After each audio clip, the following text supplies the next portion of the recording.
Hey guys, Levinrad over here, and I wanted to talk to you guys today about something I actually learned from my mentor Ben that taught me real estate. And it's there's two things, well, two components to it. One is you eat what you kill, and the other one is the killer instinct. And what I mean by that is that if you know that a deal's good, right? It looks like a good deal, and you know it's a good deal, you need to be ready to pounce on it. And I always use an example in my boot camps with my students of if a lion's walking through the jungle and it hasn't eaten in 2 weeks and it sees a deer, does it go, that's a pretty nice looking deer? Or does it just jump on that deer and devour it, right? And obviously it goes for the meal, right? Because it needs to eat. So you as a real estate investor need to be the same way. You need to eat, right?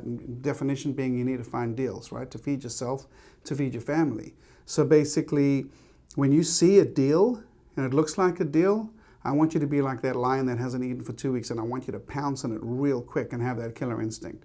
So as an example, I was signing some closing papers right here on my closing in my conference room, and I saw, when I was done, I was looking at my computer, and I'm looking at the emails that come in, and I see an email that comes in on a deal.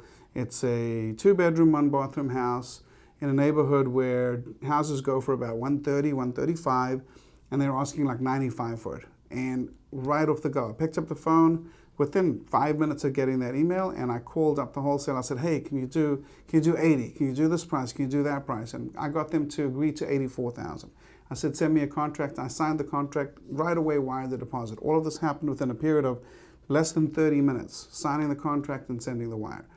So I locked up that deal, right? I locked up that deal. No pun intended, right? Just like talking about locking up that deer. In this case, it's a deal.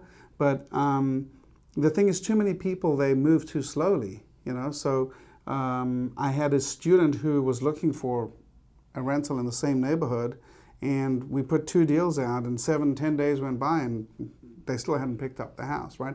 If I see something and it looks good, I'm going to pounce on it immediately. And you, as a real estate investor, need to learn how to do that. The challenge that you're going to have as a real estate investor is that if you don't know what a deal looks like, imagine if you were a lion going through the wild and you couldn't see and you had no sense of smell and you couldn't see a deer right in front of you. You wouldn't know if you were napping in the sun and 100 deers walked right by you. Well, unfortunately, that analogy is very true for real estate investors, because if you sign up for my wholesale list, as an example, if you go to cheaphousesinsouthflorida.com, sign up for my list, and from tomorrow morning, you'll start getting emails every morning in your inbox. New wholesale deals for Monday, new wholesale deals for Tuesday. But if you're like that lion that can't see or smell, you'll be like, wow, I don't know what I'm looking at. He has a house for $130,000. He has a house for $80,000. He has a house for $200,000. You won't know what's a deal. If you don't know what's a deal, you don't know what to pounce on. But if you understand values, in other words, if you know, hey, in this neighborhood, a 2-bedroom, 1-bathroom is worth $135, and buying it for $84 is a good deal because I got a tenant in place. So in this specific case, I'm buying this property for $84,000. I'm borrowing $90,000 from a lender. So my out-of-pocket to get into this deal is $0. In fact, it's less than $0, because with closing costs, I'll probably be into the deal for, let's say, $86 or $87. And the lender loan $90. So I'm going to get a check back for $3,000 just for the privilege of buying a house. But the minute I own that house, I owe $90 on it, and it's probably worth $130.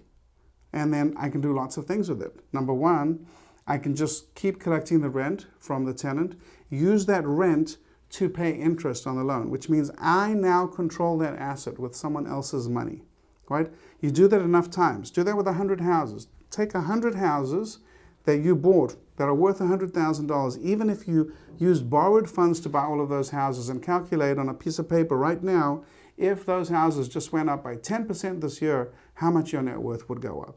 And you'd be shocked to see the number, right? So that's the concept of this deal. Now, a lot of things could happen. In this case, it's occupied.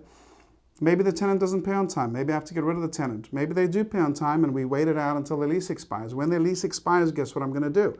I'm going to send them a new lease that's going to be substantially higher than their previous lease. And they're either going to agree to pay or they're going to leave. If they do leave, guess what I'm going to do? I'm going to throw in a little bit of a cleanup on the property, and I'm going to throw it on the MLS at 129 or 135. And when someone buys it, I'm going to make $20 or $25 or $30,000 out of a house that I put zero money in, that I used someone else's money to buy. I need you guys to learn how to do that. This is what I teach at my boot camps. I want to see you there. I'll put a link below. I want to start teaching you how to do this too.